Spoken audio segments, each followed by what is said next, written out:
Hello. In this video, we will talk about system design round in data engineering interviews.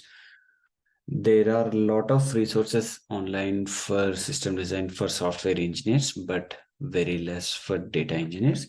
So that's the reason for making this video.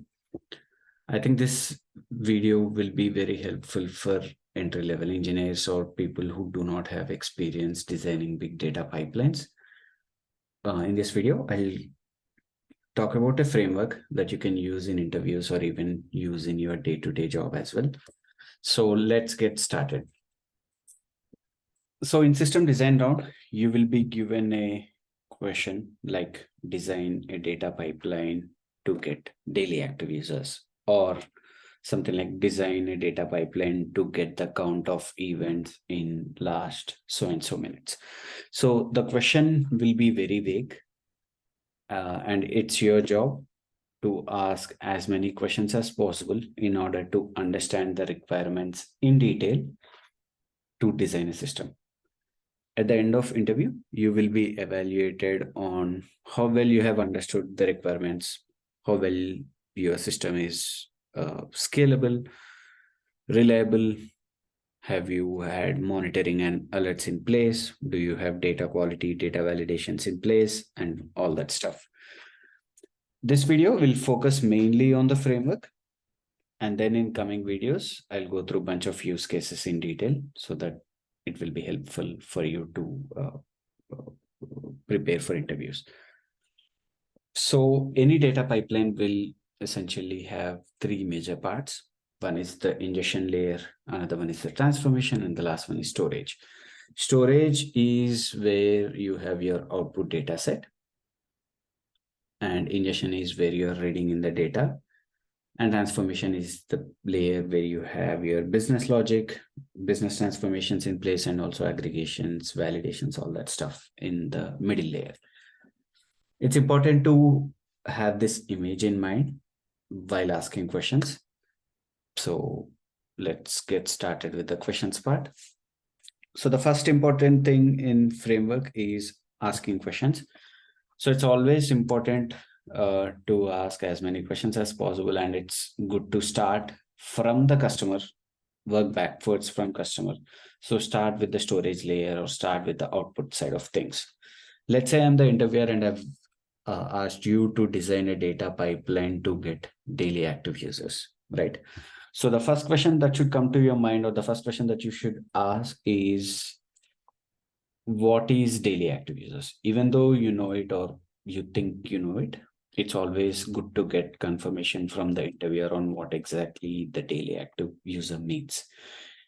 Example, is daily active user someone who just logs into your app, or is daily active user someone who does some kind of action like clicking or liking or commenting or sending a message or things like that? So always try to understand the metric in detail. Okay. And the second important question is to understand how your output data will be used, how the output data will be used. Does your output data from your data pipeline, will it be fed into an application, or will it be used in a dashboard, or will it be used by SDE team, or will it be used by machine learning team in their modeling? Understanding how your output data will be used will help you design a robust storage layer. By asking this question, you can also take the opportunity to talk about CAP theorem. For those of you who don't know about CAP theorem, I will include a link in the description. Check that link to understand it. So basically, understanding how your data, output data will be used will be very helpful in order to decide which kind of data store you want to select for the storage layer. Okay. So for some use cases, like having your output data fed into a software app, consistency is the key. Availability is the key.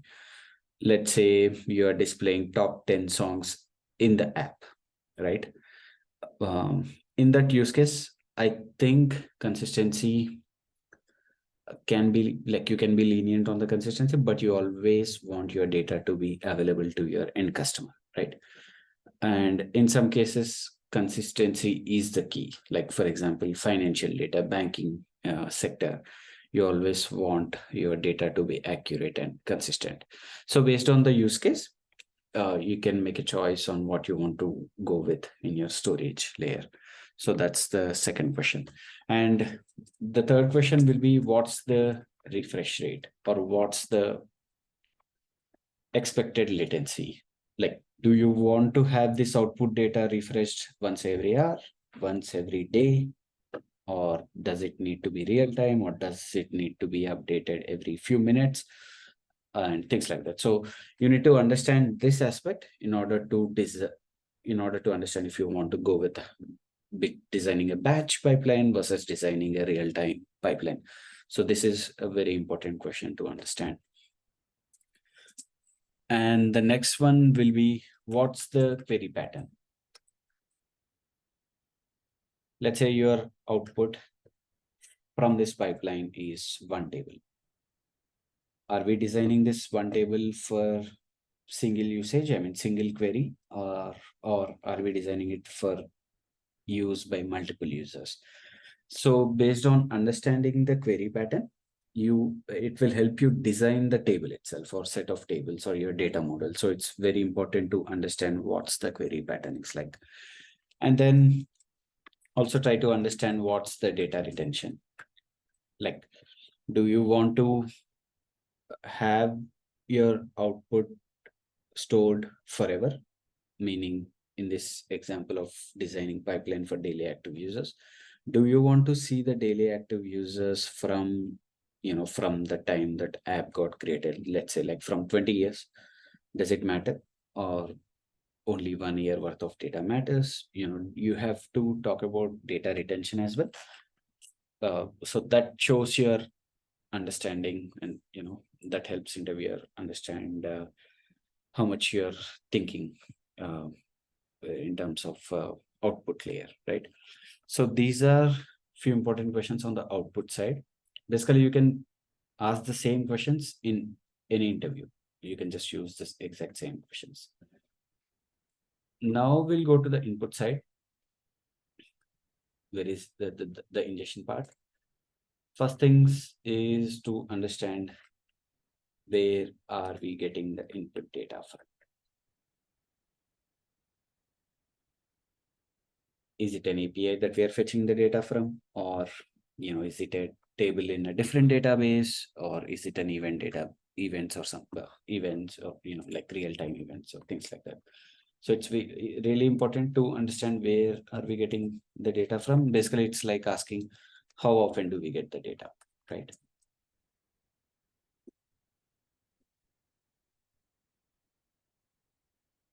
So this will help us design the first part of data pipeline, which is the ingestion layer.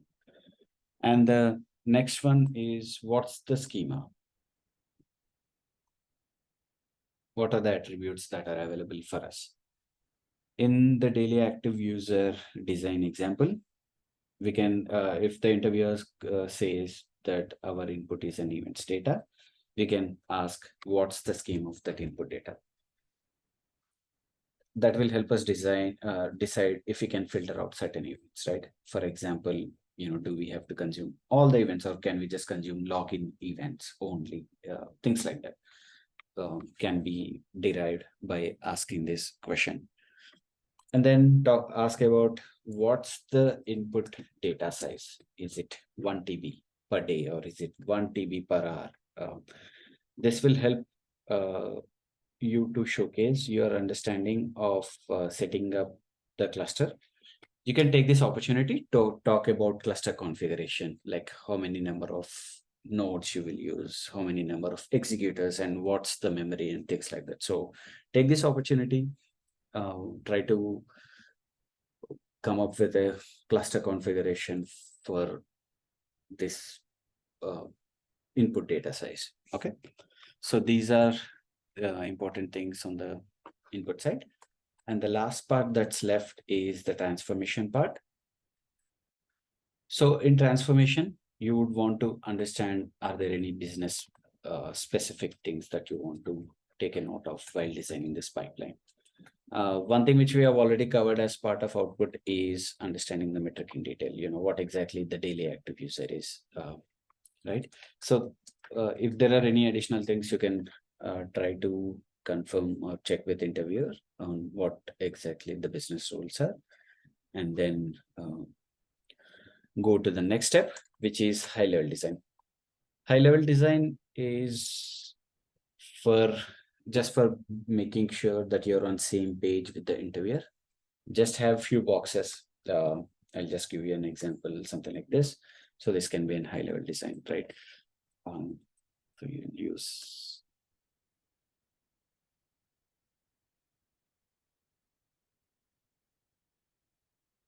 So let's call this raw data and say this is Spark processing framework, and call this, let's say this is processed data.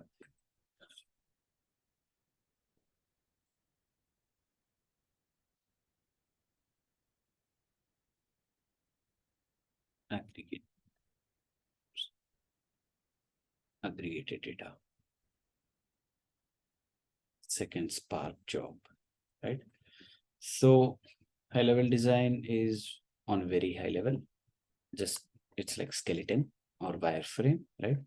Once you have a high level design, make sure you are in the right direction. Get the feedback from the interviewer. Check if you are missing something. Once you get a go ahead, then go to the low level design. In low level design is where you will chart out each component and walk through why you have chosen certain component based on the requirements that you have got initially, right? For example, in our use case, we are trying to design a data pipeline for daily active users. Check what's the refresh rate. Let's say if the interviewer comes back with once a day, then batch pipeline will work fine. And then what's the query pattern, or how the output data will be used. Let's say the interviewer comes back saying that the data will be used in a dashboard, then availability probably is not that important, right? So these requirements will help you with deciding small components or individual components in your low level design. Even during low level design, talk out loud. Try to sketch each and every component, try to write down the schema, try to explain what will be the input for this component, what will be the output for the component, and at the end talk about the orchestration part, validation part, monitoring, alerting. All that stuff needs to be there in order for your solution to be complete. Hopefully that's it for this video. Hopefully it's helpful. Thanks for watching, and I am planning to make a few more videos, especially on system design, where I'll go into 5 or 6 different use cases in detail, where we'll also talk design to the low level design as well. Thanks again for watching. Bye.